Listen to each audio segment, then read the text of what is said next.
안녕하십니까. 진실과 팩트 소식을 논리정연하게 뉴스 기사 소식을 전해드리는 자유파 퇴근TV입니다. 오늘도 우리 자유민주주의 수호하며 우리 보수의 미래, 정말 우리나라가 올바른 길을 가고 있는지 우리 퇴근TV 가족분들과 함께 살펴보도록 하겠는데요. 오늘도 우리 퇴근TV 가족분들 정말 이 영상이 널리 퍼질 수 있도록 저희 같은 청년에게 힘을 주시어 특히 구독 안 하신 분들 한 번씩 꼭 부탁드리고요. 좋아요, 알람 설정 부탁드리겠습니다. 그러면 멸공 댓글 한 번씩 꼭 써주시면서 바로 시작하도록 하겠습니다. 우리 퇴근TV 가족분들, 오늘 내용 정말 너무나도 충격적이고 우리 국민의 혈세가 쭉쭉 빠져나가는 우리가 꼭 알아야 될 그러한 소식이니까 영상 끝까지 좀 시청 부탁드리겠습니다. 일단 이제 최근 중앙선거관리위원회를 둘러싸고 이제 계속해서 여러 가지 논란이 나오고 있지 않습니까? 선거를 관리하는 기관에게 가장 중요한 것은 무엇일까요? 바로 국민의 신뢰입니다. 국민들에게 정확한 절차와 원칙을 요구하는 기관이라면 그 기관 역시 국민 앞에서 누구보다 투명하고 엄격한 기준을 보여줘야 한다고 생각합니다. 그런데 이번에 노태학 전 중앙선거관리위원장과 관련해서 정말 많은 국민들이 놀랄만한 내용이 공개됐습니다. 도대체 이 선관위 내부에는 어떠한 일이 있었던 것인지, 그리고 국민 세금이 사용되는 과정에서 과연 국민 눈높이에 맞는 결정이었는지 여러 가지 이야기가 나오고 있습니다. 특히 최근 이 투표용지 부족 사태 이후에 선관위의 책임과 운영 방식에 대한 관심도 커지고 있는 상황에서 이번 논란까지 더해지면 국민들은 더 많은 설명을 요구하고 있습니다. 선관위 측에서는 기관 관례 예우 차원의 결정이었다라고 설명을 하고 있는데, 과연 국민들은 이 설명을 어떻게 받아들이고 있을지 우리 퇴근TV 가족분들 충격적인 내용 자료를 통해서 살펴보도록 하겠습니다. 오늘 내용 정말 중요합니다. 좋아요 한 번씩 꼭 눌러주시고요. 함께 살펴보도록 하겠습니다. 일단 내용을 보시면요, 기사에도 이렇게 나와 있습니다. 노태학 해외 출장마다 아내와 동반을 했고 그 비용은 나라 돈을 썼다고 합니다. 그래서 이제 부제목이요, 호주, 독일, 덴마크 3차례 이렇게 되어 있습니다.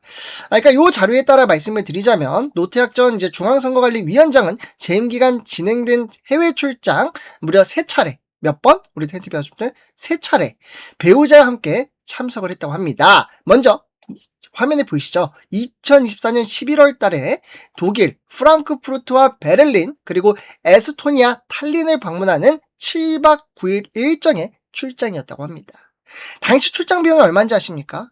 대략적으로 7,194만 원이 소요된 것으로 전해졌고, 보도에 따르면 배우자의 비즈니스석 항공료, 현지 교통비, 식비와 숙박비, 체재비 역시 선관위 예산으로 집행됐다고 합니다. 또 다른 출장 또 있습니다. 바로 요건데요. 텐티비 가족분들, 덴마크와 코펜하겐, 스웨덴, 스톡홀름을 방문했다고 합니다.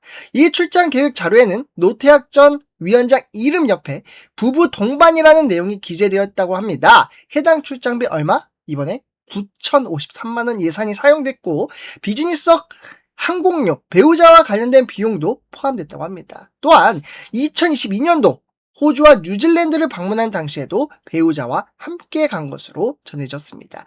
근데 여기서 이제 또 하나의 논란이 되는 부분은 외부에 공개된 사후 출장 보고서에는 배우자가 동행했다는 내용이 기재되지 않았다는 점인데, 이에 대해 선관위는 헌법기관장의 지위와 역할에 따른 예우라고 고려했고 예산 편성 단계에서 배우자 관련 예산을 반영했다고 설명을 했습니다.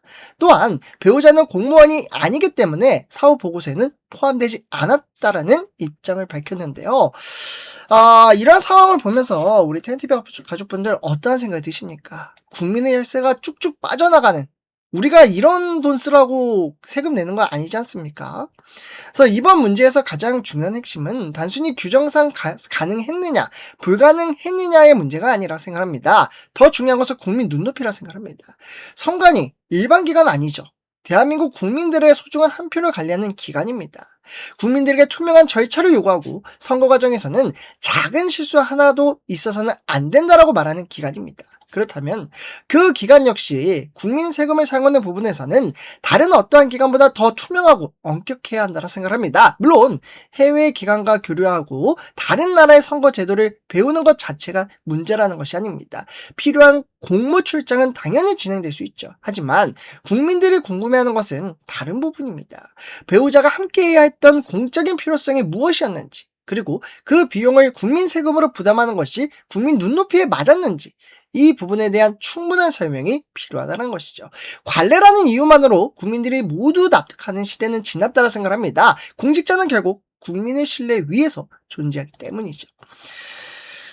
그리고 이번 논란은 최근 이 투표용지 부족 사태와 관련된 이제 문제와도 함께 이야기가 되고 있습니다. 실로 조현욱 투표용지 부족 사태 진상규명위원장은 이 투표용지 인쇄 매수 축소 문제와 관련해 노태학 전 위원장은 해당 지침 시행 전에 보고받은 적이 없다는 입장이고, 위철한 상임위원은 보고를 받았으며 관련 지침은 사무총장이 정결 처리했다는 내용을 밝혔습니다.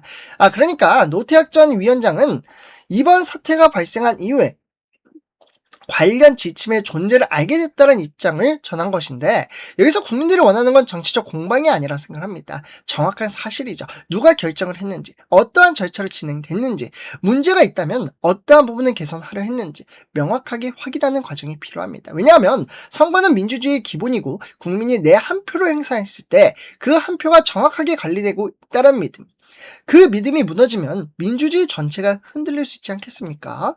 그래서 이 사태의 심각성을 좀 잘 알아야 된다는 생각이 들고, 이번 일을 계기로 선관위는 국민들의 목소리를 더 무겁게 받아들여야 한다고 생각합니다. 선관위는 대한민국에서 가장 신뢰받아야 하는 기관 중에 하나 아니겠습니까? 그렇기 때문에 법적으로 문제가 있느냐 없느냐를 떠나서 국민들이 보기에 납득할 수 있는 운영을 하는 것이 중요하죠. 공직자의 예우도 필요할 수 있습니다. 하지만 국민 세금이 이렇게 사용되는 부분이라면 왜 필요했는지, 어떠한 기준으로 결정됐는지 국민 앞에 투명하게 설명하는 것이 먼저라고 생각합니다. 또한 선거관리 과정에서 나온 여러 논란 역시 그냥 넘어갈 것이 아니라 제도적으로 부족한 부분은 없는지, 개선할 점은 없는지 확인하게 점검을 해야죠. 국민이 원하는 것은 단순합니다. 내가 행사한 한 표가 공정하게 관리되고 있다는 믿음, 그리고 국민 세금이 정말 필요한 곳에 사용되고 있다는 믿음. 결국 기관의 신뢰는 권한에서 나오는 것이 아니라 국민에게 설명하고 책임지는 모습에서 나온다는 것이죠. 그래서 정말 이 혈세가 정말 이렇게 빠져나간다는 것이 참 안타깝다. 그리고 진상규명을 확실하게 함으로써 다시는 이러한 우리의 국민 혈세가 빠져나가지 않도록 하는 것이 무엇보다 중요하지 않겠나라는 말씀을 드리면서 이번 영상 마치도록 하겠습니다. 제 영상이 도움이 되셨다면 탱TV 하실 분들 구독, 좋아요, 알람 설정 한 번씩 부탁드리고요. 이번 영상 마치도록 하겠습니다. 감사합니다.